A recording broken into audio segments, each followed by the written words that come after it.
All right, folks, welcome back for episode 51 of the Ready, Set, Shag podcast. For those who have joined me before, you'll realize that I am not in my normal studio because, well, let's just say my internet connection is horrible. It's just not that good. So I'm hoping to avoid that. And plus, the the open window here in the kitchen is pretty nice. I'm feeling some good feng shui today. But yeah, we took a long break, but we're back with a special guest, Miss Kristin McTiernan. How are you today? Doing very well. How about you? Not bad. It's been a rough few weeks, but I'm glad to be back here talking with you. We've talked in the past, like just about editing. You're an author yourself, YouTuber, and I wanted to sit down and talk with you because of the sort of like climate that's happening right now with Hollywood, I suppose with men in general, storytelling. And you seemed like a really good person because you've been pretty vocal about it on your Twitter feed. So before we really get into it, why don't you tell people a little bit about yourself? Okay, well, I am Kristin McTiernan, and I'm most commonly known as the nonsense-free editor. So I'm an editor and a ghostwriter and kind of a self-publishing shepherd, I guess. I get people launched. I also have a second brand, which is called Fictional Influence. And instead of being a service provider, that's more movie analysis and talking about storytelling and how it translates to our morality and culture. My thesis statement on that brand is, as much as we love our parents, the majority of your morality and who you are as a person, it comes from the fiction you consume. And I won't be convinced otherwise, especially for those of us who grew up in the 90s where we had more of a monoculture. Mm-hmm. We all have those same touch points of how we learned our lessons and how we got our morality. And even, if we had very different family lives, a lot of times we imbibed the same lessons because of that fiction. That's interesting. I actually never really thought of that. I mean, I was born in 85, so I feel like we're pretty close in age 81. There. Yep. So little bit younger, but still, I think we enjoyed probably some of the similar entertainment growing up. And yeah, I think so for me, I watch Nickelodeon a lot. Mm-hmm. Like that was the thing to watch as a kid. Saturday morning cartoons, and Looney Tunes was like. I feel like I watched a lot of Looney Tunes, and the fact I couldn't get my kids into it was kind of sad. But I do feel there was a lot of lessons derived from these things, and even the more edgy cartoons, I think, like Ren and Stimpy and Rocko's Modern Life, Mm-hmm. like really kind of put out some good lessons that you just don't see as much now. It just seems like everything seems so rushed and quick, or even surface level lessons. Mm-hmm. But yeah, that's interesting because everyone seems to concentrate, like we need to concentrate on family, which I think is important. You would probably say is important to give your kids good lessons. But I guess what you're looking at is like you need to steer your kids into good entertainment and good storytelling is kind of where you're at with that. Is Absolutely. That right? And especially with you have the ideological capture. And one thing I like to bring up the X-Files a lot because I got a lot. Some people don't know this. Before I joined the Marines at 17, I had a convent all picked out. I was going to be a nun. And part of the reason that I got really into spirituality and really into Catholicism was the X-Files. And I loved that show. I watched every episode, and a lot of their stuff basically treated Christianity as if it was real, but witchcraft was also real. And they didn't take a stand. They weren't shoving a message down your throat, but they were taking the lore, they were taking the mythology and exploring, okay, well, what if that really happened in real life? What would that look like?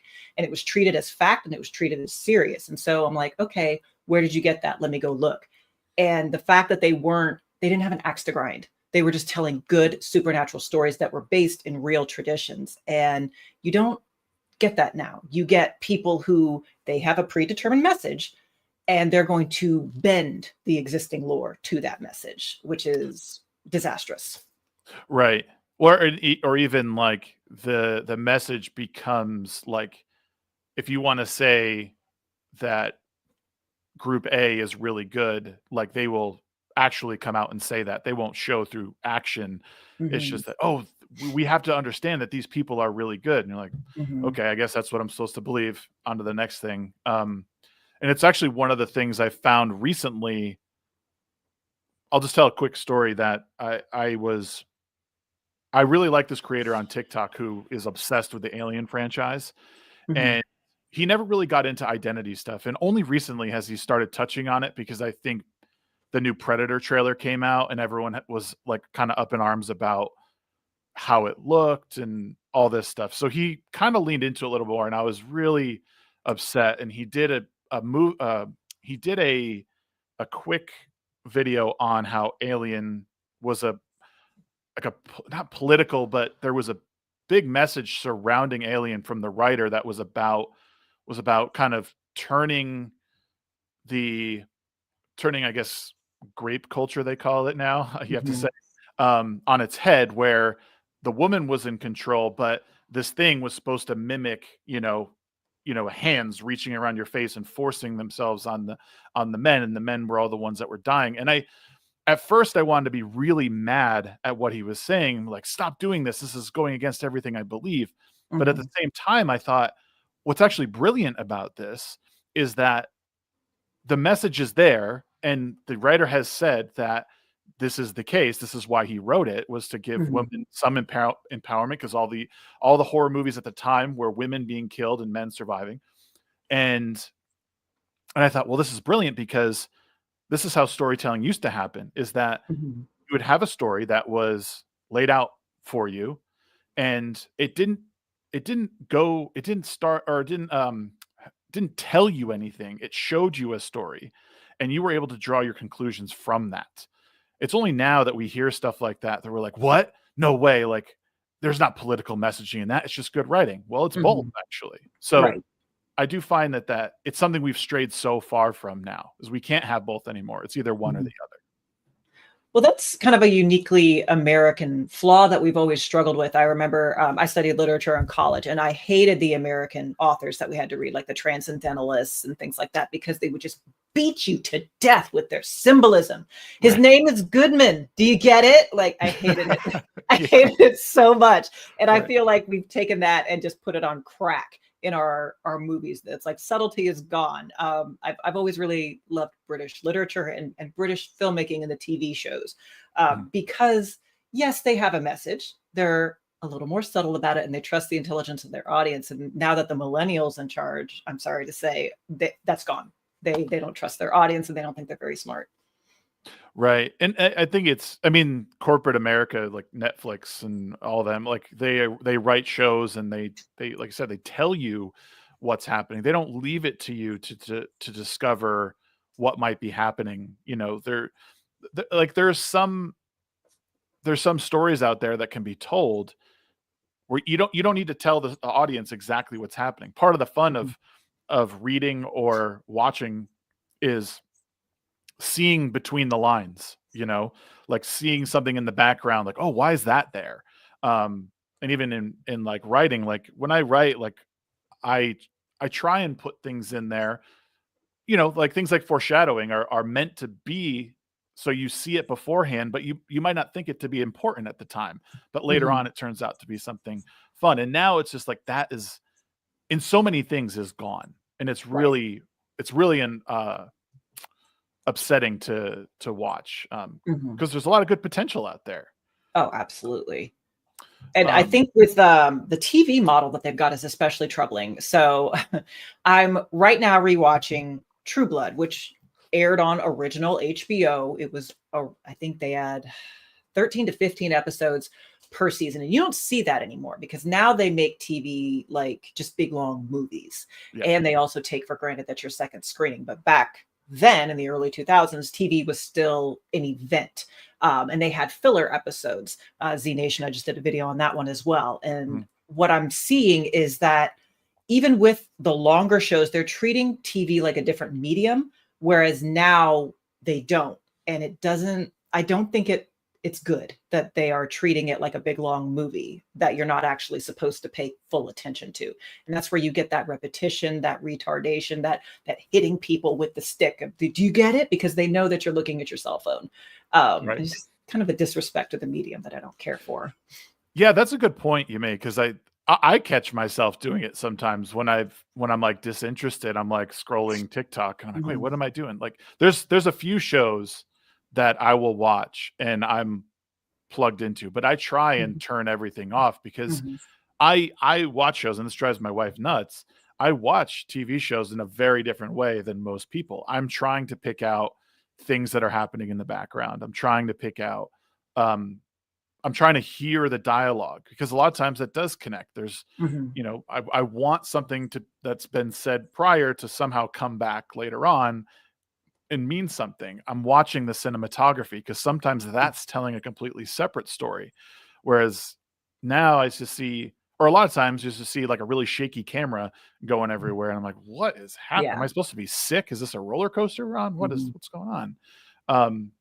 The art is lost. Like, it was like even the executives have thought like, oh, we need to push this TikTok brain. The more people we can just slide in front of it or put it on your second monitor, there's our ratings. There's the second season that we can green light. Like, no one's actually paying attention to the story.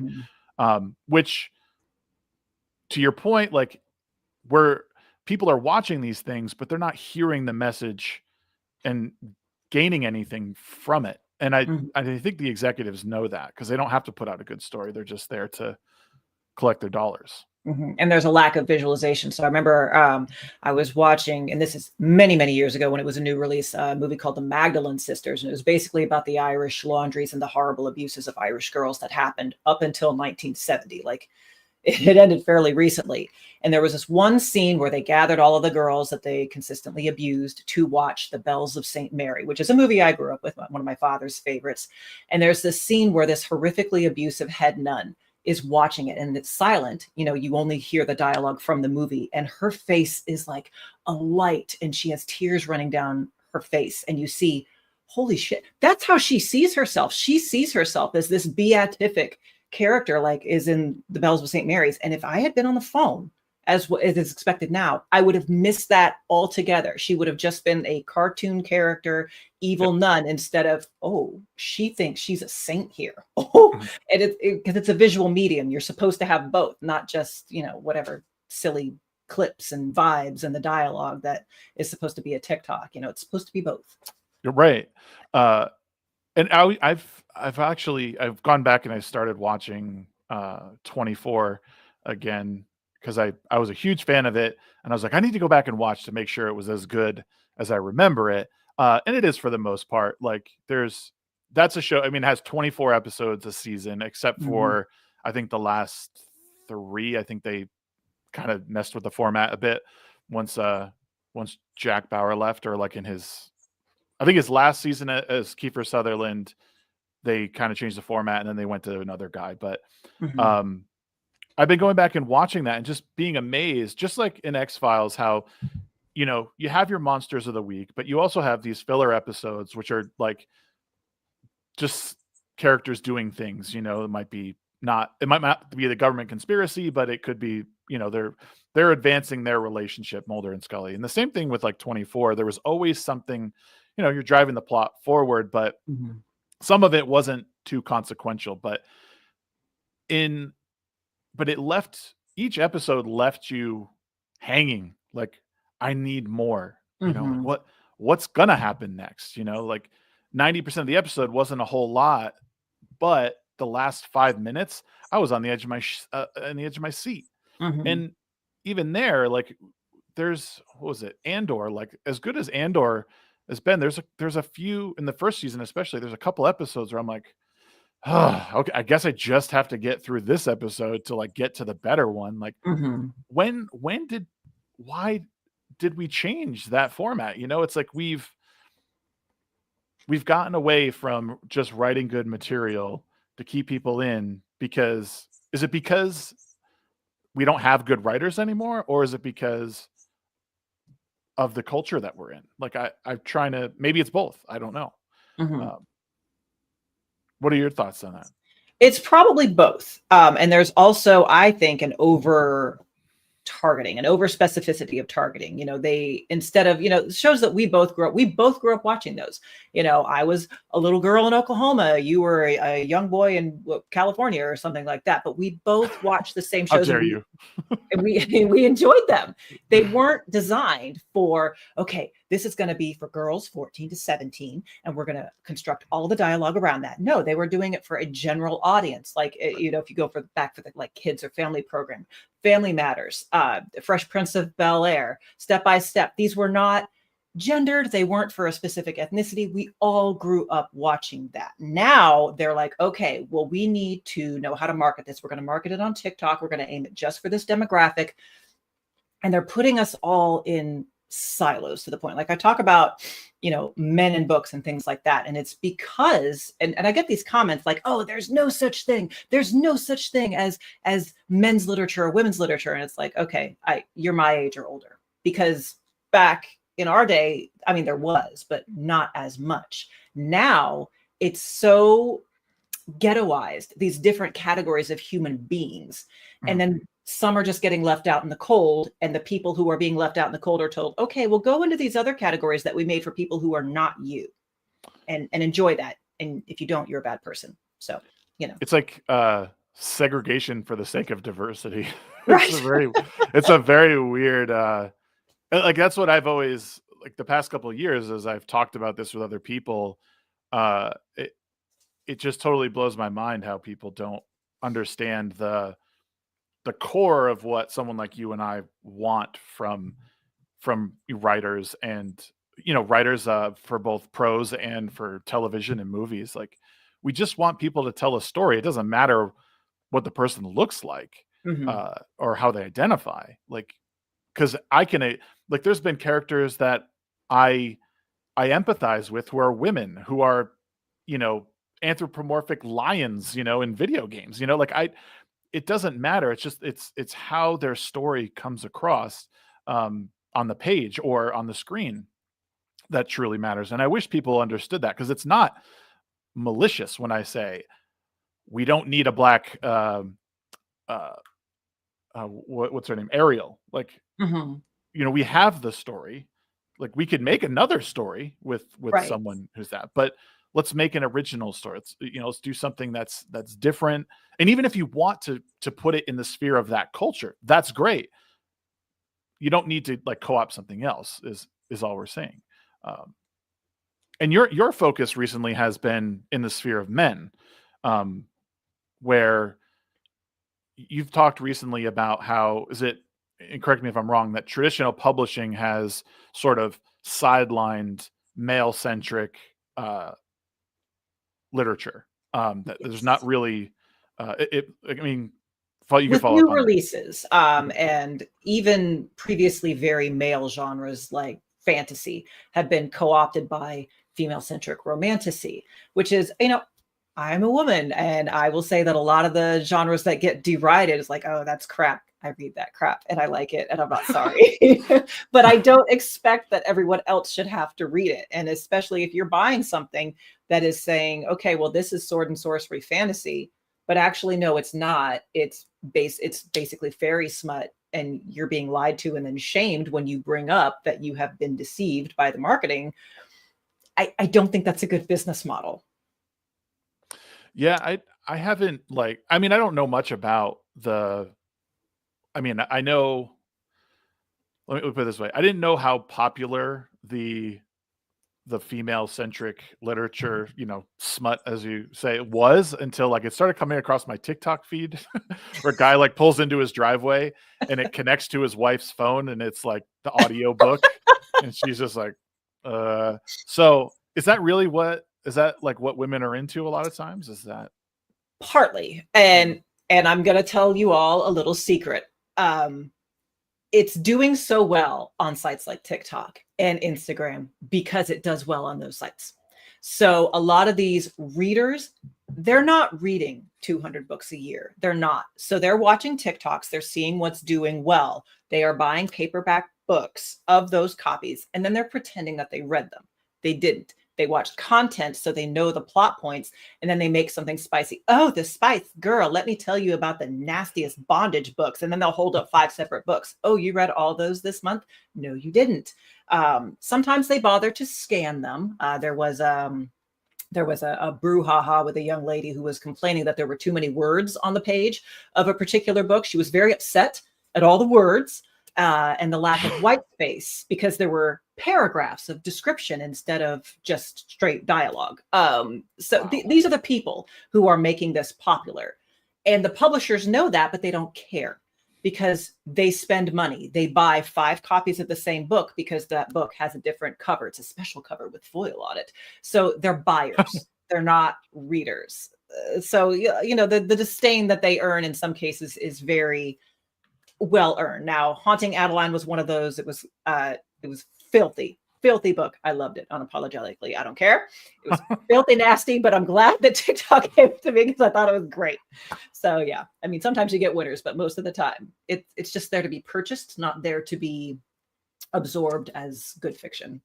Well, is there, like, I guess in something like that, I know nothing about this genre. Is it mainly like just like sexual fantasy stuff? Is there messaging in there that's like maybe helpful, or like, like any values being pushed? The value is, girl, there is nothing wrong with you. And anyone who says that there is, he just doesn't see you, girl. He doesn't see your heart. And this monster over here with the muscles and who's 9 feet tall, he sees you, girl. You need to look beyond his physicality because he looks beyond yours. It's very solipsistic and narcissistic. Now, sometimes they do put messaging in there, like it's usually on the sweeter romance. So like they have second chance romances where the single mom finds, the hometown boy who just treats her like a princess, and I would never hurt you like your ex did, like female fantasy stuff. But it's very wholesome and sweet, and not all men are like that. So on the sweeter side, you do have good messaging. Haunting Adeline, weirdly, they call it QAnon smut, because our main guy who is stalking our main girl, the reason he can do that is because he hunts organized child predators at the highest levels of government. And he's like, well, while I'm doing that, oh, she's pretty, I'm going to stalk her while I'm stopping child traffickers. So, I mean, that's good, I guess. Kind of weird. Yeah, I can understand like where you could say like, oh, this is actually pretty entertaining and good, because you have, on the one hand, you have a guy doing God's work, but on the other hand, he's indulging in some pretty heavy of his own fantasies. But yeah, no, I mean that I can understand that there's maybe some decent messaging in there. But do you think that these books are, I mean, especially in the climate today where, like with the Me Too movements and stuff like that, when books like this are so popular, of like borderline like rape fantasies, do you see it as a problem, or do you think like it's just books, it's movies or whatever, like we shouldn't get too into No, it? I see it as a huge problem. And especially, having my audience, I was just breaking down the stats. So on Twitter, it's 80% men who follow and interact with me. On YouTube, it's 93% men. So I get to hear a lot of their perspectives, and especially like people will post screenshots from their Hinge. I've been out of the dating market for a long time, and I'm glad, because I see that hellscape that it is. And the way that these fictional, books mostly, but also in some instances TV, where we warp expectations so much, where if a man can't read your mind and he is not well versed in female body language, which in many ways is very different than male body language, and female psychology, which is wildly different than male psychology, he's a bad person and he is out to exploit you. And there's just this sense of victimization that is being brought. And then these books that are written by women for women create this very unrealistic fantasy of what correct male behavior is. And then you have the correct male behavior and this horrifically violent sexual behavior. And that's, I'm not a psychiatrist, but I've heard some people who are trained in psychiatry talk about the juxtaposition of radical feminists kind of fetishizing ISIS guys the most brutal misogynists on the planet, but they want to bring them and take care of them and feed them tea and cakes. It's like, what, are you insane? And yes, kind of a little bit, because they're not that Templar for normal male behavior. Well, I was even seeing it with what's his name, Luigi Mangione or whatever, when he shot that guy in cold blood in the middle of the street. And then all of these women were like, oh my God, like, oh, so steamy. And I'm like, this guy just went up behind a dude in mid-morning, basically, or early morning, shot him dead, and then walked away. Like, if that's not the reddest flag on the planet, y'all are talking about, I'll take the gorilla or the bear over the man, and this guy just, you know what I mean? Like, this is like literal insanity. Yeah. Whether you agree with the health system or not, that's not the point. Like, you're talking like a dangerous person, and women fetishizing dangerous people. Very, very, very strange times we're living in. And what's a guy to do? Like, I mean, I've been out of the dating game too for a while. So, again, thank God. But it's hard because as a young boy, and what I do with my kids, I have 2 young boys, you teach them to hold doors, you teach them chivalry, hold doors for women, open doors for women, be polite. I mean, you do these things anyway, but especially to ladies, because they're beautiful and they're awesome and they give life and all the things, but as you find out, nice guys finish last. It's upside down land. Yeah. And I think there's an immaturity as well among modern women. And I don't know if we can blame the screens on this. I don't know what it is, because when I was a young teen, I had a crush on Fieldy from Korn. I thought he was so handsome, and I loved to watch, and I loved his hair. And I had this fan fiction in my head where I would go to a concert and I would meet him and we would hold hands and he would hold the door open for me and he would want to hear me talk about my life. Like, it was this very little girl fantasy. And then, of course, I grew up and read his memoir and was like, holy shit. But these grown women have these same kind of fantasies. And it's very immature. You're supposed to grow out of those. Like, you're supposed to spend time around men and notice, like, oh, they behave differently. But just because he's an asshole doesn't mean he's dangerous to me. And just because he's a bit of a prick, that's not necessarily a bad thing. And just because he says all the nice feminist buzzwords, that doesn't mean he's safe. Like, you're supposed to have experience with young men and tell the difference between not feminine behavior and dangerous behavior. And they're not doing that at all. Do you think women are like, I don't really know. I go on to TikTok discussions sometimes, or debates, whatever they call them.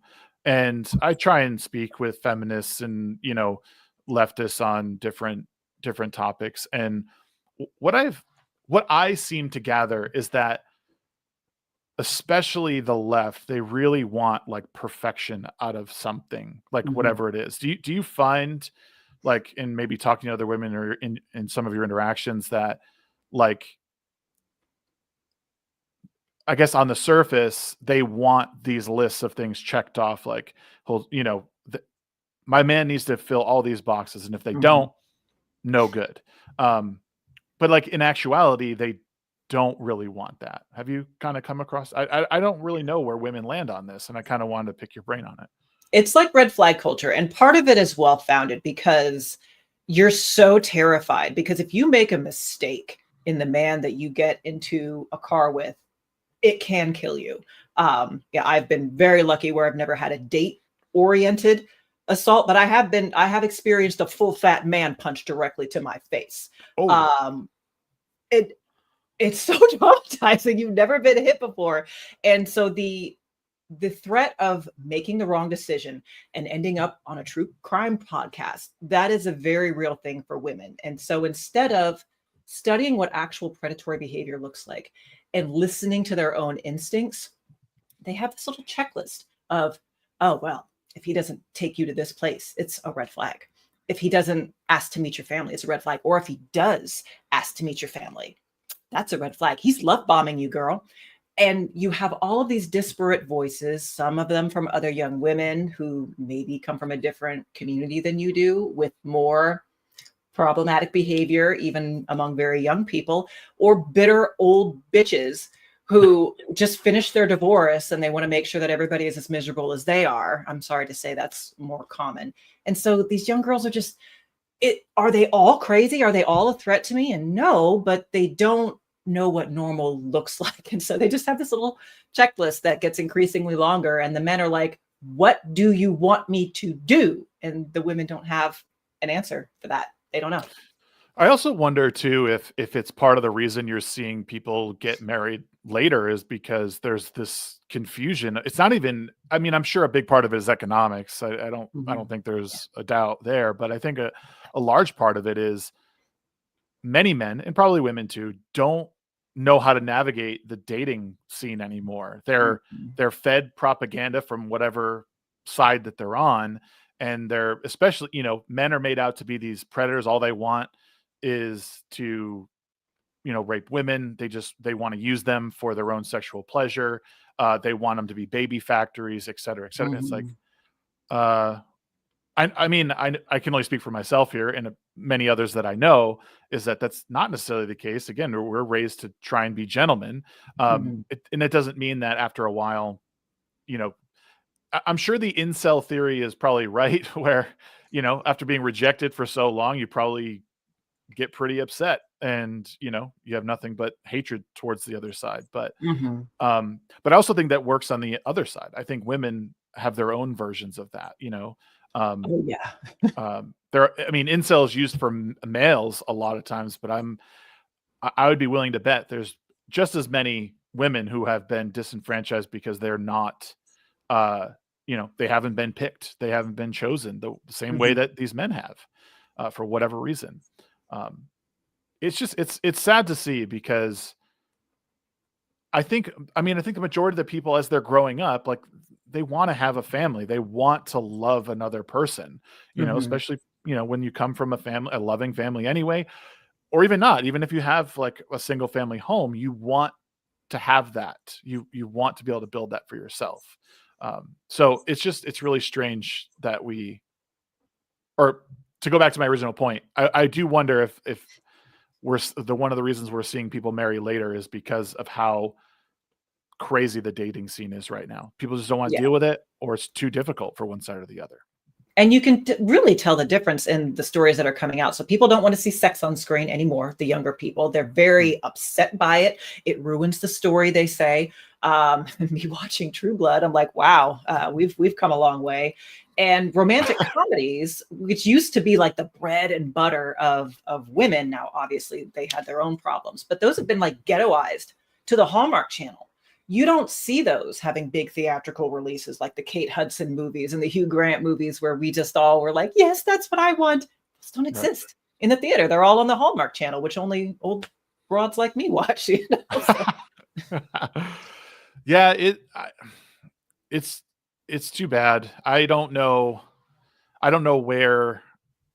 I mean, I don't know how to bring it back, other than to, especially now, it almost seems like we have to lean into, at home, you have to, you just have to be involved with your children. And if you don't have children, you need to be involved with the people that you might be around. Because I don't even necessarily think, I don't have a problem with like sex on screen. I think it's gotten more gratuitous recently, because it's like you said, it's always existed in cinema and film. Like, I think the difference is, like, HBO was harder to reach back when we were younger. Like, it was a premium channel, and like, you paid, it was expensive. Now it's just there. Like, porn is available like that. And those clips, I can just see that,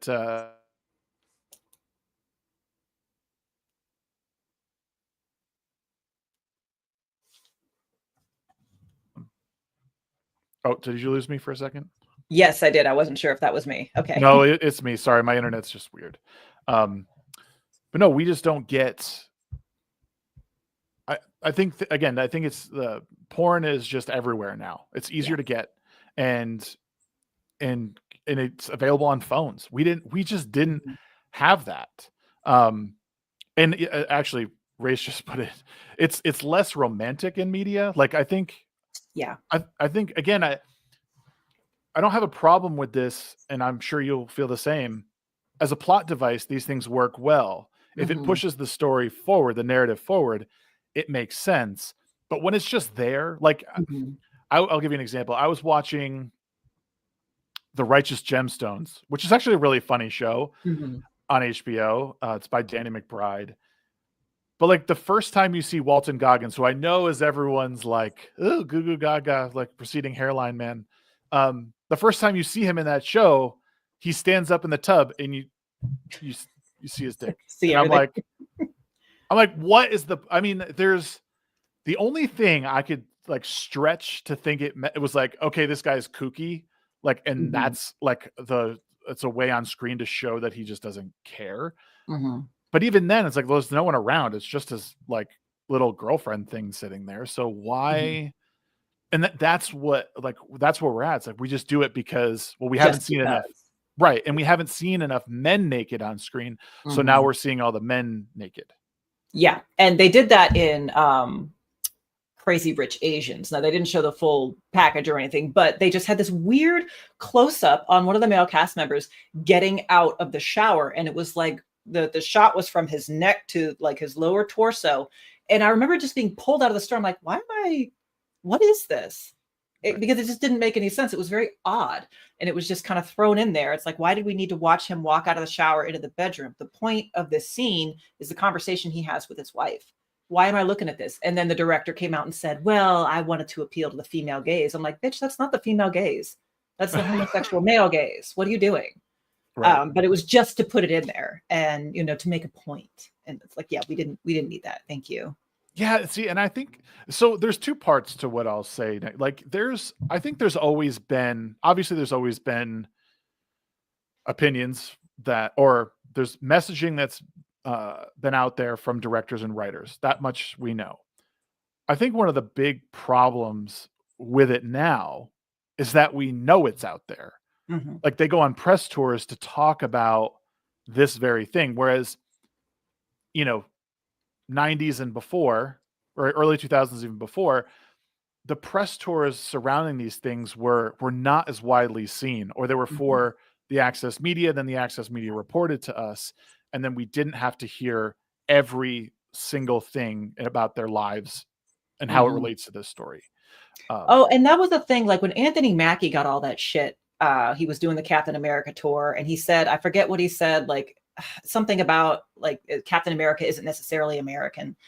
And all I could think of, because he's speaking to a bunch of Europors, he's sitting in a room full of Europeans and yep. he wants to make the Europeans happy. Back Mhm. in the day, we would have never heard not one snippet of that interview. It may have been shown on European TV, but probably not. It would have just been like a line in a European glossy mag, and that's it. But Right. now, no matter where on the planet they are, we hear about it. So we're like, excuse me. So he's an actor. He wants people to like him. That's all actors are like that. Right. And so he was just trying, I think, to appease the specific audience that he was speaking to. And then all of us back here were like, bruh, you know? So, but that it was never for us. So I kind of feel bad for the global nature of it. It's like you have to be pleasing everybody all the time. And, actors aren't really up to that. Yeah, and now I think actors have been given carte blanche to talk about this Oh stuff, my God. especially Mhm. ones that are, you know, and I hate to even say this as a white man, but like, the actors of color, like they are, I think they're just sort of like, yeah, go off on your lived experience Yep. and tell everyone how that relates to this role. And again, I don't necessarily think that wasn't how people approached acting in the past, Mhm. but I think I think the public's knowledge of it all the time and the fact that they use it as a cudgel to their audiences is the issue that we're seeing now. Is it's like Mhm. the everyday viewer doesn't necessarily care. They care, am I going to be entertained long enough to not have to look at my phone Yep. and do my grocery list, or like what's the deal here? And Mhm. that is one of the major problems, is that I think their agents or their managers or whoever just need to say, answer questions about the movie. Don't talk about your like lived experience, Yep. and let's promote the film. Let's promote the production company. Right. And then beyond that, like, we don't need the activism right now. Actors have way more pull. And like, I don't want to say that's entirely a bad thing, because obviously we know about the horrific abuse that younger actors and especially females have had to experience, just to get a job. So I don't want to take that away from them. Right. But actors are being given rights to change the script in some cases. So, for instance, there was a show on Netflix called The Order. It was a Netflix exclusive. I think it was a Canadian production. And the main actress, well, one of the main actresses, is a lesbian in real life. And she was straight on the show for season 1. She had a relationship. It's a supernatural show. So one of her fellow werewolves. And they had this whole relationship. And then at the end of that season, they were all stripped of their memories. And they took that opportunity to make her into a lesbian for season 2. And they just pretended that her hetero relationship in the first one didn't happen. And they did that because she asked, I want to feel represented as a lesbian. And it's like, but it didn't make sense. It was very discordant. Now that's an extreme example. Most of the time that isn't the case, but a lot of times actors will say, I want to improvise this role to make it more true to me. I want to improvise this dialogue. And then sometimes directors are chastised if they tell an actor, no, stick to the script, do not improvise. That's kind of rare nowadays. They're allowed to kind of go off the cuff.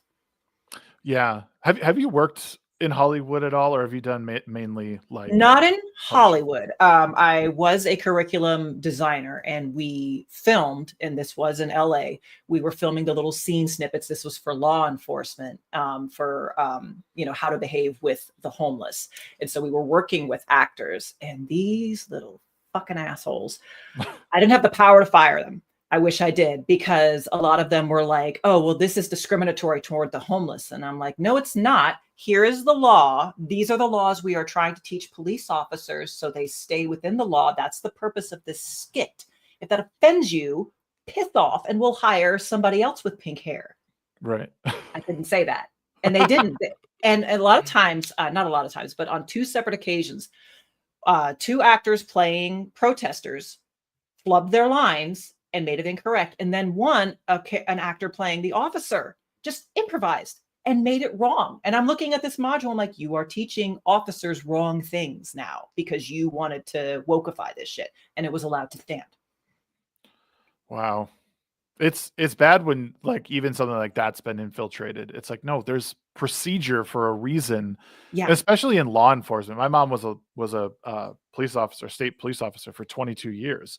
And it's like, there's a reason, like, and especially nowadays, like there's a reason these things have to be by the numbers, because, well, to protect the innocent, both the officers, the people who they're arresting or, coming up against, like, I don't know. It hurts my brain. Yeah.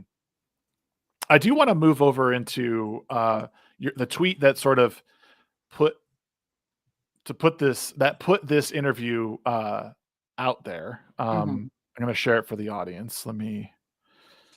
Where is it here? Share screen. I'm a boomer. Okay. So this tweet here, you had tweeted last week. I'll read it for those watching afterwards. When your go-to movie reviewers outright lie to you for outrage clicks, it changes things. It was a full year before I watched the Barbie movie based on the reviews of Ben Shapiro, Critical Drinker, and others. And when I did, it was obvious that these reviewers didn't just have an opinion, a different opinion than me. It's impossible. God, I'm sorry, I can't read today. Am I to believe such smart and well-versed reviewers misunderstood the Barbie movie that badly? No, they didn't. Their reviews were based on mining outrage, making them no more reliable than the mainstream critics. Now, for Sinners, Thunderbolts, and the upcoming Weapons, Weapons? What movie is that? Is that a movie? That's a horror movie. Yes, that's okay. This summer. All the usual voices say all the usual things, and I no longer believe them. I'll see it myself, thanks. And maybe after I do, only then will I catch your review. So tell me a little bit about this tweet. Elaborate a little bit more. There was a long time there where I refused to watch anything. I won't spend one single second watching anything. I don't have the time. I don't have the energy until I got for instance, the critical drinker seal of approval. I mean, there are other reviewers that I watch, but I trusted him specifically. And so when Barbie came out, like my sister wanted to bring my nieces, hey, come with us. We'll all go see the Barbie movie. And I said, no, I have been reliably informed that this is misandrist trash. This is woke. I will not financially contribute to this abomination of a movie. So I didn't go see it and I didn't watch it. A year passes, you know, the message has softened it. I've seen all the Ken memes and I'm like, all right, let me make my own judgment. And I watched it and it was like with horror. I'm like, you weren't just wrong. You lied. With Drinker, I've read his books. I've watched all his reviews. I watch him on the live. Liar. Either that or you were second streaming. You had your points already written and you just, no, I refuse. I refuse to believe. And Ben Shapiro, I'm not a fan of him anymore, but I used to watch him all the time. I love his movie reviews. Liar. Huge. They're both so smart. They're both excellent writers. They know exactly how to tell a story and dissect the story. I will not be convinced that either of those two men had a good faith review of the Barbie movie, because it is not misandrist. Quite the opposite. The whole message was Barbie was mistreating Ken.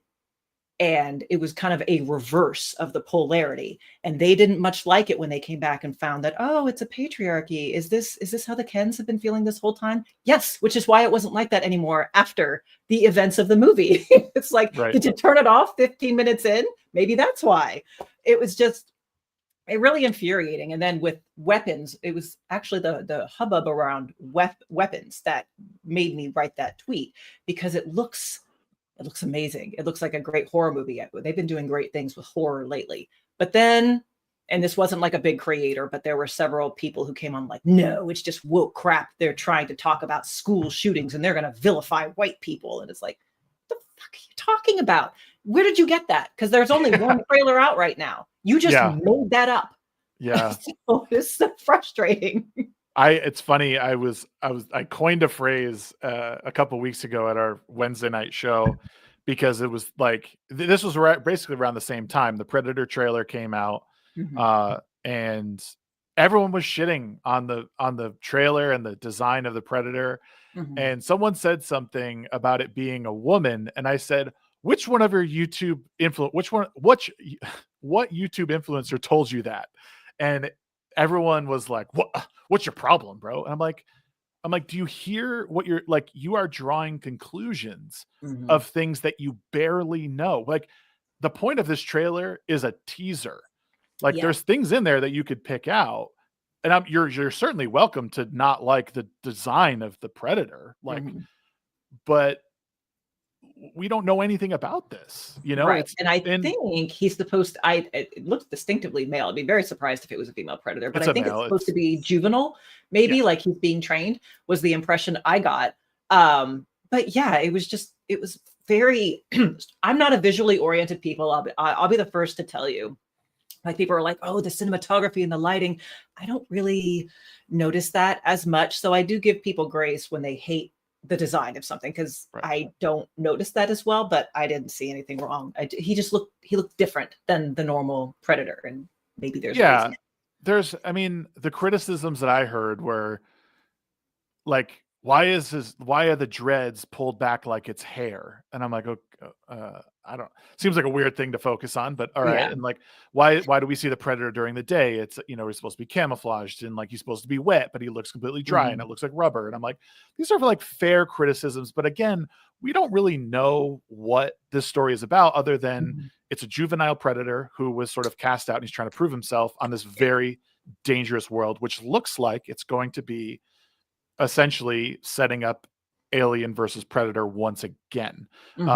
But in a just a different environment. So, but it's just kind of like, to your point, I was like, I'm sick of people just jumping the gun because it is like, it's financially incentivized at this point to do so, especially for larger reviewers and YouTubers. Like let's reel it back and just kind of look at things from an objective point of view. And also, it's pushed me away, like yourself. I still watch Drinker, but I don't as much anymore, because I'd almost rather experience it for myself and then go back and watch what he had to say. Mm-hmm. And I will say that Drinker at some points has been like, has kind of like pumped the brakes a little bit on Mm-hmm. how hard he leans into like movies. I mean, some days he's relentless, but Yeah. I have noticed he said, "Well, this was pretty good, but so I'm cautiously optimistic of this one." You know, so I will say he's gotten better, I think, and not Mm-hmm. just like saying this is going to be woke, etc. Mm-hmm. Um, Yeah, and each movie reviewer has their own bent. So I saw Sinners a while ago, and I knew people were going to be annoying about it because it's a black movie. It just is. And so people say, "Oh, people of color equals woke." So I was like, I'm not going to listen to anything. And because I didn't, I missed the goddamn end credit scene, which is the real ending of the movie. So that's annoying, but I loved it. I loved it so much. It's like the best theater experience I've had in a long time. But then when I came home and I started watching those reviews that I had foregone, one of them I saw was a very good review, but this reviewer was a hard lefty. She was a communist, and she wanted to focus on the historical relationship between the Choctaw and the Irish and the Black community and how they are all, vectors of oppression. If I had seen that review first, I would have assumed that this movie was woke trash and probably not have gone to it.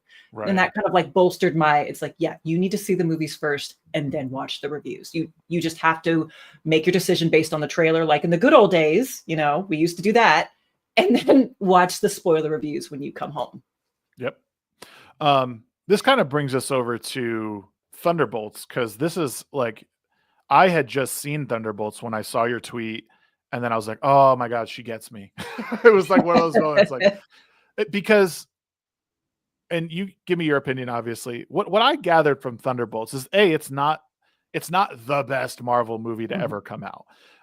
It's an improvement over the trash that has come out over the past couple of years, especially the TV shows. But what I think people really missed about the Thunderbolts was, we keep hearing from, like, stop shitting on men, stop making men look weak. And what I kind of liked, or what I gathered from the Thunderbolts, was this is what they did. You asked for it, and they actually did it for you. And what they did, and not only did they do that, but they showed the power of a team, especially people who were all loners, who thought they have to go at this alone, and that like their past is so bad that they couldn't possibly come together as, like, well, except for David Harbour's character, who just wants to be a team. I love him so much. But like, everyone else wants to be alone and on their own, and the lone horseman. But what this movie did was, it brought in mental illness for one. It brought in the estranged father, which is a real story, like which is like a real thing that men go through. People look down on the whole, like, he's sitting there, like the wife is yelling at him, but he's sitting on his phone, and she's mad that he's on his phone. Like, that's a real thing. Like, whatever parent, men or women, sitting in a room on their phone, ignoring the child, like, it's a real thing that is hard. And now, is there a lot of like gravitas to that moment? Maybe not as much as they could have, but either way, you understand that John Walker is going through something because he lost his family. The other people don't know that. And when they discover it, it becomes like, oh, you're not this perfect guy, and we're all, loners. Now this team starts coming together. And it was a check on everyone's mental health. They helped this man who was unstable, he couldn't control. And now they have to come together as a team and to defeat this. And it wasn't to pound the shit out of it. It was like, again, through love. And I know people think, oh, like, you beat Void, with a hug. And it's like, you're missing the point of all this. And it was really sad to see that they focused on like men's mental health and this, because it's a thing. And we talk about it. People talk about how men's mental health is overlooked and there's a high suicide rate in men. And then they do a movie protecting that man, and it's the end of the world. Yeah. So I thought it was awful. The reaction to it was just awful. And especially because when you have a character like Sentry, what are you going to do? You got to punch Sentry. It's no, he's so powerful. When you have a character that overpowered and they go bad, yeah, you're not going to punch your way out of that. And I love that. And especially, and I will say that I love the redemption arc for John Walker, because we always loved him. They were very unfair to him, in my opinion, in Falcon and the Winter Soldier. It's like, John Walker did nothing wrong. And so I'm glad he got that redemption arc and showed that, because he introduced himself. Oh yeah, I'm a husband and a father. That's how he defined himself, even though his family had walked out on him. And so that was just like cutting to his very core. It's like his identity. This is who he is, who he defines himself as. And that's through his own actions been taken from him. Mm-hmm. So I loved that. And I loved what is his name? David Harper. Is it Sergey? Peak dad energy. I love him. He was my favorite part of the movie. And then with Bob, I mean, that just hurt my heart. You don't often see a movie character, especially not a superhero, who's schizophrenic, and where like a moment of levity is when they're seeing his memories. He's in a chicken suit hitting people with a spin sign. They're like, what are you doing? He's like, I was on meth. You know, right. He's a troubled man, but he's still worthy of love and worthy of friendship and worthy of protection. And you don't see that. So I think if you take away the Marvel branding, oh, is it as good as the Winter Soldier? No, but it is good. And I enjoyed myself. I do think, and it's funny because I just watched the Winter Soldier over again. And you just, I don't know. I hope we get a movie like that again sometime, like in the Marvel universe. This was probably as close as we're going to come for a while until like the world resets. Yeah. But people's troubled past is a thing. And again, my biggest problem with online YouTubers, like, review culture, was that everyone missed this messaging. Like, it's really easy to clown on this movie because I do think in some respects it rushed itself. Mm-hmm. I don't know if doing this movie in 2 parts would have been good. It probably would have been like, no one probably would have seen it if that's how it was kind of set up. Mm-hmm. But there was a lot happening that probably needed more time to like bloom and maybe mix in a little bit more action. Because the first half is kind of slow, which I'm sure you kind of felt. Yeah, I was weirdly bored when they had that initial fight scene in the Inferno when they were all figuring out that they're there to kill each other. I was weirdly bored with that. I mean, once the limos showed up, then it was all smooth sailing. But a little slow beginning. Yeah. It just, again, another instance where people kind of lost the plot, and it was because it's trendy to crap on Marvel. Anyone who could put a thumbnail with a person crying and it's over for Marvel on the thumbnail, like that's what they're gonna do. And that's no shade to people who do it. Like, I know a lot of hardworking, great people who just, that's just their thing. I've grown tired of it, and I wish that we could approach these, because again, is it perfect storytelling? No, but it's better than what we've been getting. It wasn't just, here, I'm going to hit you over the head with this message. Like the banter, like with Florence Pugh and like the other Thunderbolts was funny. Like even the stuff trash talking men, like this is what you do, like in like a crowd, like you talk shitty to each other sometimes. You make locker room talk, as it were. Yeah. So like I'm just sort of the same old, like, oh, they're talking down to men, he's a blubbering idiot. Well, like, okay, well, if he is, like, there's this time there was more of a point to all of that happening. But I don't know, I think it's a product of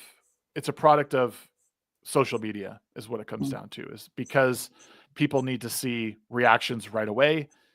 It doesn't matter if they're right or wrong. They put their opinion out, and they expect people to kind of bend to their opinions right away. Right. And being rewarded for, interaction versus quality of interaction. It's kind of like a toddler where they view time out just as rewarding as a hug. Attention is attention. And now we have a group of adults doing that.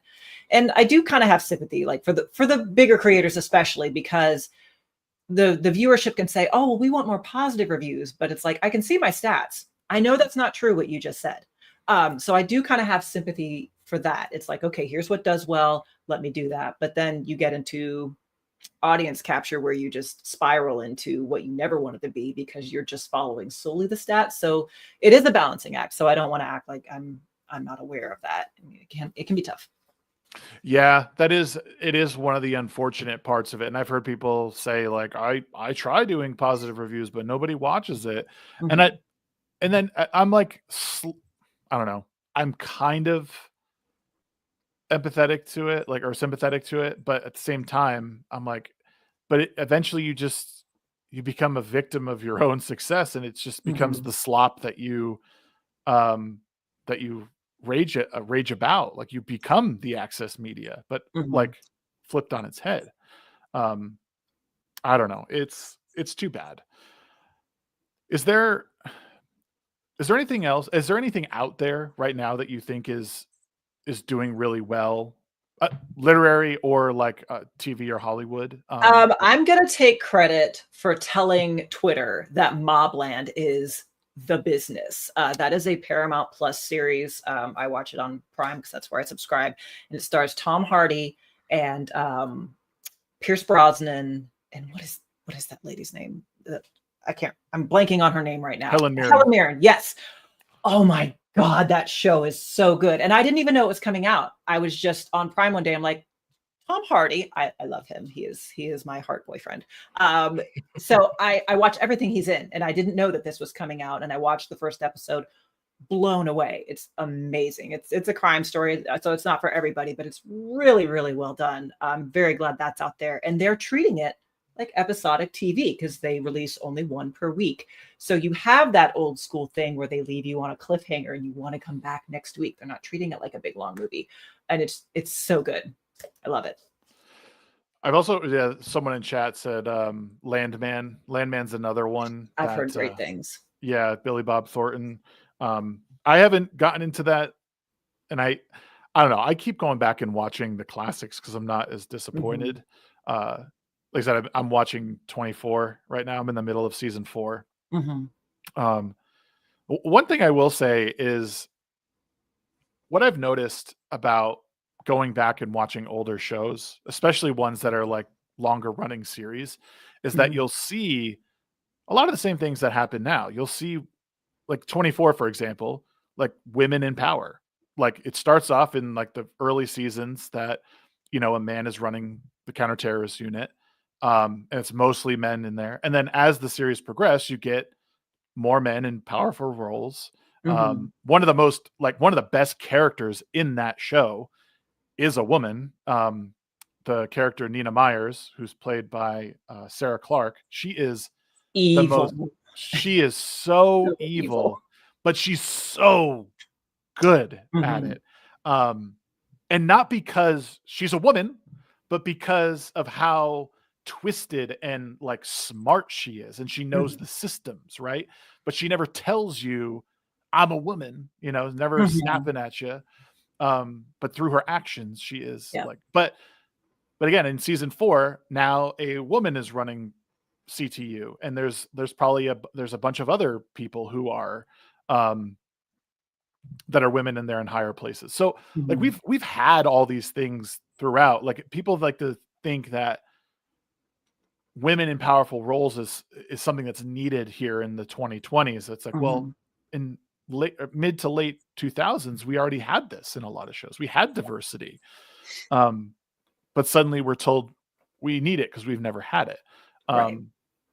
Where do you think that came from? Like, why did people memory hole that?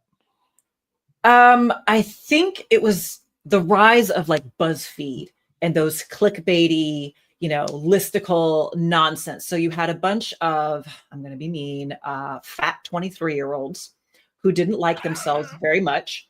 And what they didn't want to talk. Let me give you an example. Because like most middle class girls, I was a big lid. when I was young. And so I read the Huffington Post every day, and I read BuzzFeed every day. And what was that other one? Slate. I read that every day. Oh, Slate. Yeah. So I watched the shift in real time from where you have, news, and where they had a fitness section on the Huffington Post. And I watched it shift, that fitness section, from here's how to work out, and here's how to sync your cycle with your workouts. And here's how to lift heavier weights. And that moved to how to love yourself, how to manage your diet, but not hate yourself. And then they showed a picture of the health and wellness, which is they showed the staff, fat bitches in their 20s. There was no one over 25, and there was no one under a BMI of 30. So I watched that shift, and I got further and further away from it. I'm like, who is this for? And why are you lying? Like, I remember it was I think it was the first Conjuring movie, and Salon had this unhinged, insane review saying that the main character, played by Vera Farmiga, was acting out misogyny with her disgusting stereotypical femininity. And I'm like, what movie did you watch, you absolute lunatic? And so it was just these unhappy people who had never accomplished a single thing in their life, basically making shit up. And if you're only reading that stuff, you're in that little internet ghetto. It's like what we were doing. It's like, I'm just going to watch the review. Oh, that doesn't sound according to my worldview at all. I'm not going to go see that. And so they started lying, and then everybody believed the lies. And that just became their reality, which is why they shriek so loudly when people say true things. Now, that's not true. It's like, yeah, here's the receipts. No, because they never saw those receipts, because all they saw was salon.com. Yeah, that's what that, like, the body positivity movement was a weird one, because it was, like I was saying earlier, it was, you need to subscribe to all of these ideas within body positivity or you hate fat people. And it's like, well, no, hold on. I think we can talk about health and being okay in your skin, but also understand that you need that skin to get better. Like, you're not going to live very long, or you're lowering your chances of living a long time by being overweight. It doesn't mean you're going to die. You could live a long, happy life overweight. My grandmother, she's almost 90 years old. She's been way overweight my whole life, but she's probably the exception, like she, all of that stuff it increases heart risk, or, heart failure and all that stuff. Like, it should be okay to talk about all the positive things that you can do with your body, and that all that stuff, it just didn't, it just seemed like, nope, that was bigotry. That was, fat phobia. We can't talk about that, especially to women. Like, it was not okay.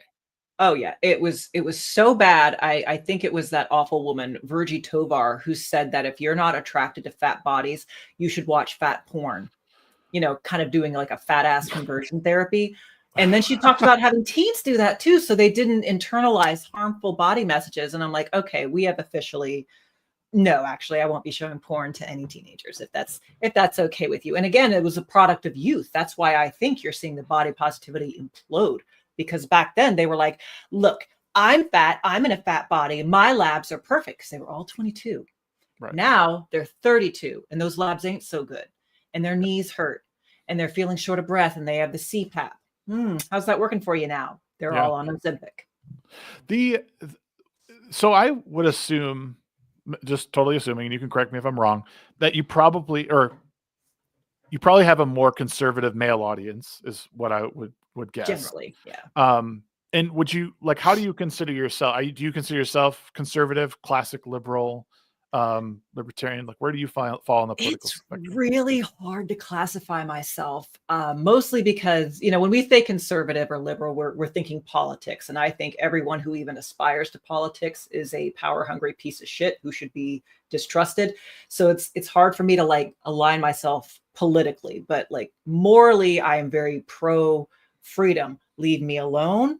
Don't give me money. I don't want you to give me money. I want you to give me opportunity. I'll take care of the rest. Thank you very much. And no, I don't want to live in an HOA.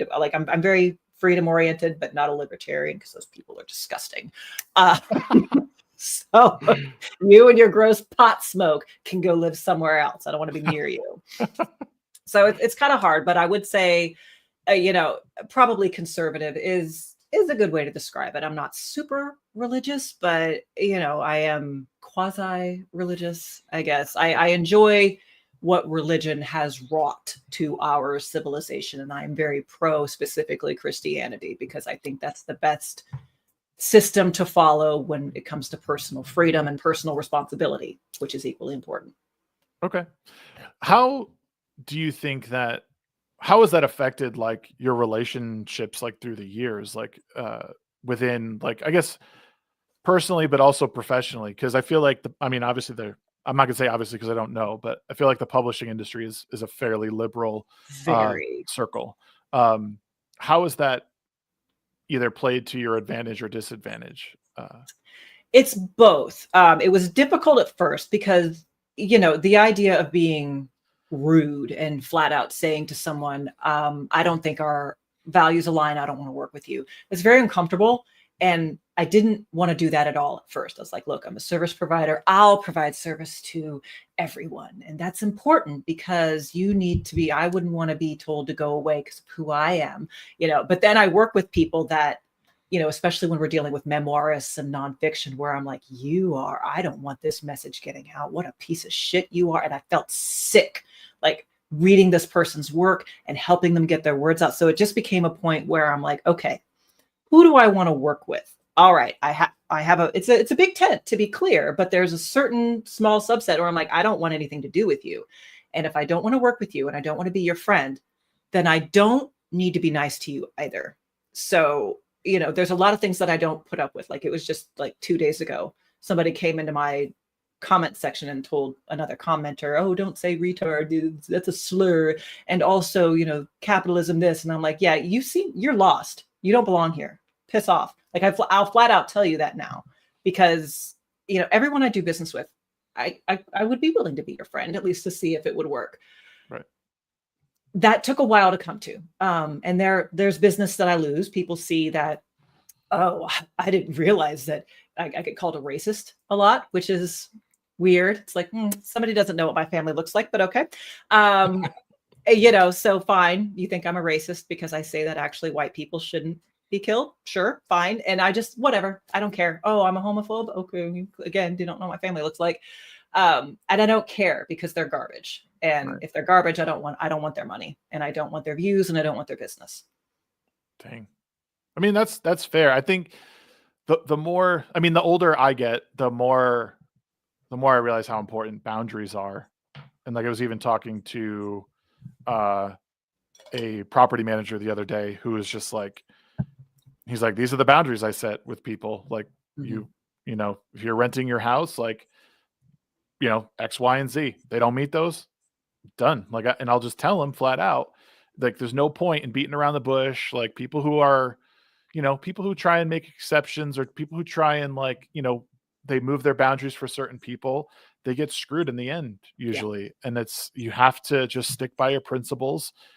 You'll get real people that way. And it's not something you learn early on unless you have experience, right? Unless you lay everything on the line and expose yourself at an early age, you're not going to learn these things. It's just over time, the more you involve yourself with other people.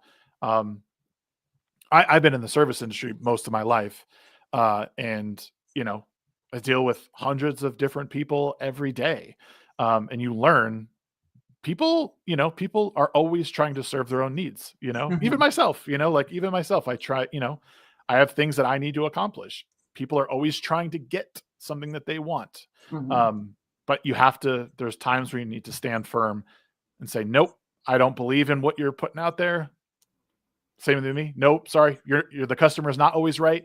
Yes. There's the door. See you later. Yes. Leave your bad review. We don't care. Yeah, exactly. So. And that goes into your writing as well. Like, I've had a lot of people like, oh, well, I went to a sensitivity reader and they told me that, based on the state that this takes place in, that the fact that I didn't have a Native American character was insulting. Like, is that okay? And I'm like, yeah, it's okay. Why are you hiring a sensitivity reader? Ew.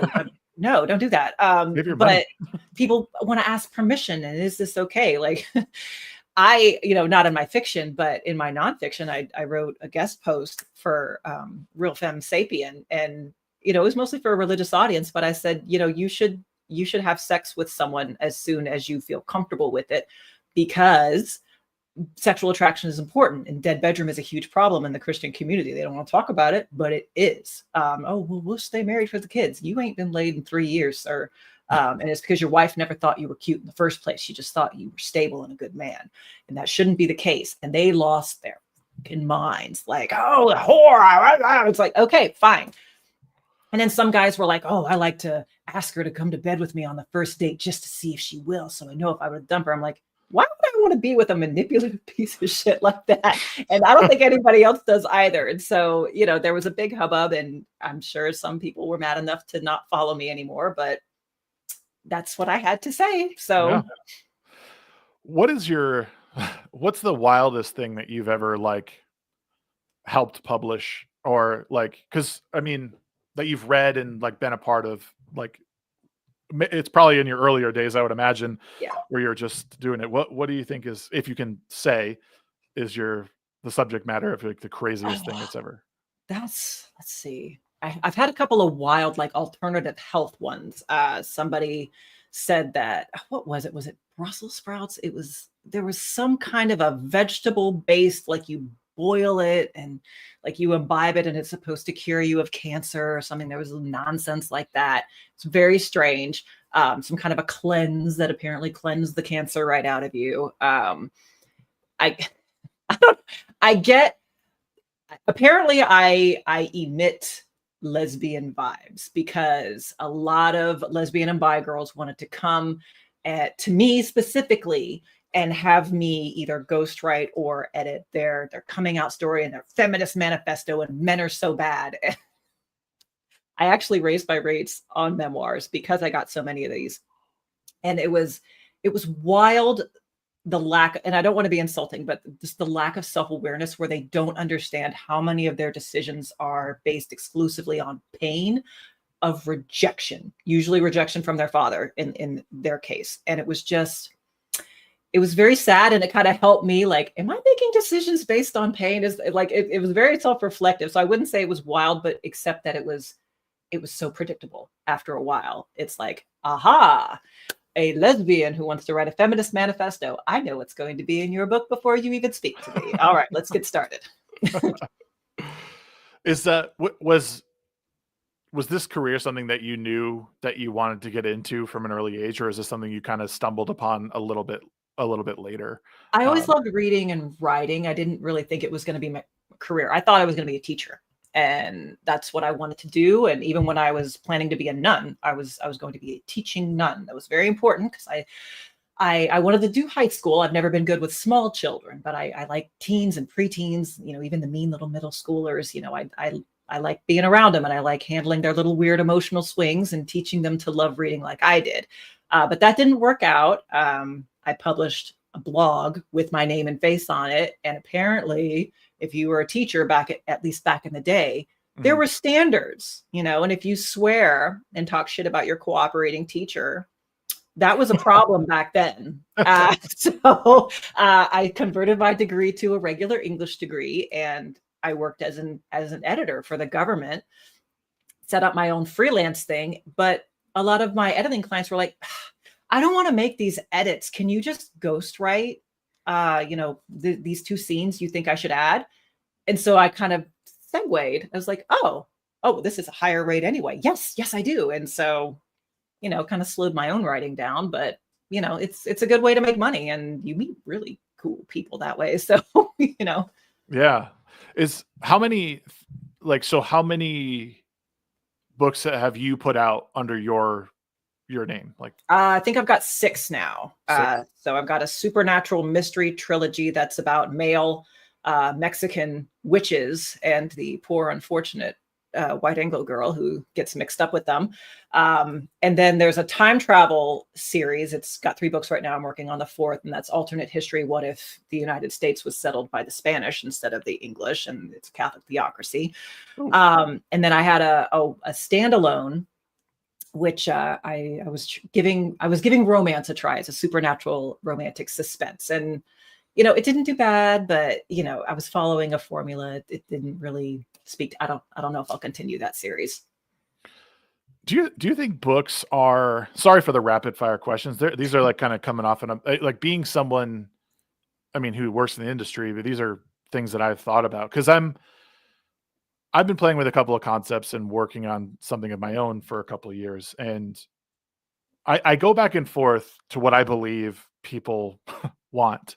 And I know I shouldn't write like that necessarily, but I wonder if like, should people, like, is the multi-part series like what people should be like focusing on now? Does it matter? Are one-offs the better thing to go with, like a single story? One-offs are okay. The important thing is read through. So if you have 4 standalone books, that's fine. The reason is it's very difficult to make money off of, or a livable wage, we'll say, off of just one book. People have done it. Usually they already have a pre-existing platform, whether it's writing associated or not.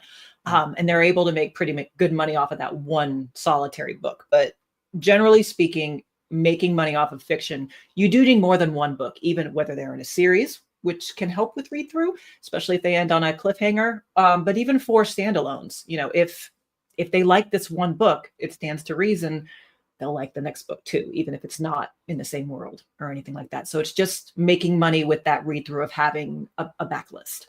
Okay. Yeah, I think that's kind of what I meant. I didn't mean necessarily like you write one book and then be done, but like more of like one story contained in like, 4, 5, 6 books, however many you write, but they don't have to connect in any meaningful way. Yeah. Because I feel like there's this big push now where everybody's writing this multi-part series, like they're trying to be Brandon Sanderson and Robert Jordan.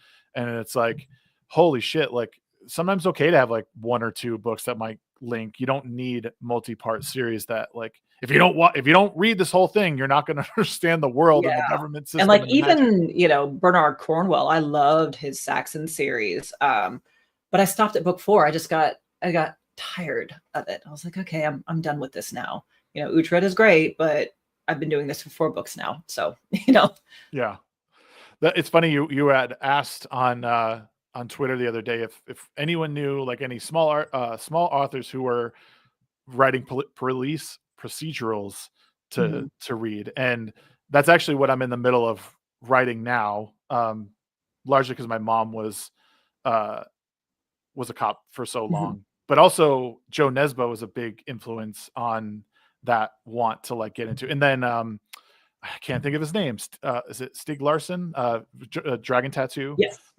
Those books are all like, I really, really like those books and how, well, I think one, it's because it's in a different place in the world I'm not familiar with. But also it just walks this line of like, it feels so real. Like those worlds are just so lived in. And they don't seem so far away, even though they're, in Europe. But it's I've been toying with the idea of like, okay, I want to do like at least 2 of these, but I don't know if I want to go much farther than that. Like have it kind of start in one place, the main character start in one place, and then maybe in the second one kind of close out his story, but leave it open enough to where if I ever was like wanted to revisit his character or maybe another character from that world, I could sort of like dive into it. Because I do like doing that as well as it's the same like it's all one universe, but not necessarily the same people, if that makes sense. Oh yeah, and that's getting more common too, because people are having series fatigue. So duologies are very popular right now, and then the same universe as well. There's Brunonia Barry has written 3 books total, and they're kind of supernatural mysteries, and all 3 of them are standalone books, but they all take place in Salem. It's the same universe, and you'll see little cameos from someone from a previous book. So that works out really nicely. So even if it's a new reader, you're not driving anybody off, and each of them kind of has their own draw. It's kind of like The White Lotus on HBO. They kind of do that. It's different hotels, but there's I tried to watch it because it's been getting so many, people talking about it. I couldn't get through the first episode. I'm like, these people are all bitches. I don't want to know a single thing about any of them. I hate them. All of them. Evil. Yeah, my wife wants me to start over and watch the series. I watched part of the second season when I think they're in like Venice or something. Uh, and it was kind of cool. It just wasn't, it never felt like it was written for me. So I was kind of like, it was in the background and I would like come and stand and watch for a second and then kind of move along. But yeah, it wasn't really my thing, but I might try and watch it because a lot of the people I watch movie reviews from that are not like Drinker and Shapiro and all those guys, they talked about it in a, like, from a technical standpoint, it was very well done, especially the third season. So Yeah. I might try and do it. We'll see. But I did. So first of all, thank you again for being here. I figure we wrap it up, but I want to end on this question, and because I want to know, as an author, what is a book in 2025 that you think people like need to read this year? Oh, that is tough. Like one that's released this year, I might come up a little short on that one. No, not necessarily that was released this year, but one that, like, okay, it's 2025. If you haven't read this book yet, it's time. Like, don't wait any longer. Honestly, and this might surprise people, I would say Atonement by what is his name? Ian, it's not McShane, that's the author. Ian something. But they made the movie about it with Keira Knightley and James McAvoy. But the book, I'm not a big literary fiction reader. I'm really not. But this one is so beautiful. McEwen, thank you, Victoria. It's the most beautifully written book I've ever read. It will make you ache. It will make you just scream with injustice. And one thing that I love especially about it is its description done well. So I lived in England as a little girl. And so just reading about, and then this takes place, between the wars. So obviously I wasn't there at that time, but just, it's so very English in the way that they speak and the way it's described. And you can just see it and you can smell it. I normally skip over description. I didn't skip over not one word of this book. So that one, it's so good. Okay. Very nice. It's funny you mentioned that because someone had posted on Book Talk, of course, of all places, some longer books that you need to read, and Atonement was on that list.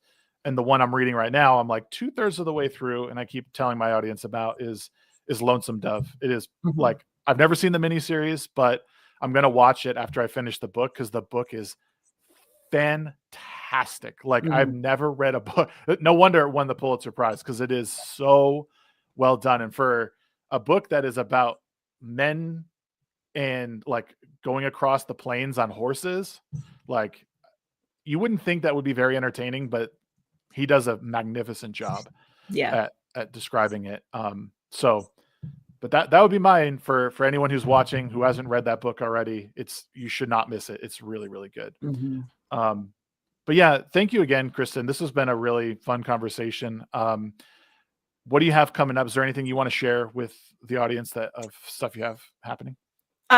Nothing big coming up, but if you like movie reviews, nothing for new, always video essays about old stuff. I have a YouTube channel called Fictional Influence. It's much smaller. If you are a writer or an aspiring writer, then I also have my YouTube channel, The Nonsense Free Editor. Please join me there. And if you are a person who likes reading cultural commentary that, touches on religion, the gender wars, everything like that, then I also have a Substack, which is also called Fictional Influence. Awesome. Thank you. And real quick, Memes of Destruction. I did see your super chat before for $5. Thank you so much. You said the internet is the most important thing in the world. And if there are so many bad people out there, is one solution: legalize dueling, in my opinion. Maybe. I concur. Yes. The reason Victorian era was so great, dueling. Yep. That is going to do it for us today. Chat, thank you so much for joining. For everyone else who joined us after the fact and is watching this recorded, I really appreciate your time. It's been a pleasure again, and we'll see everyone next time.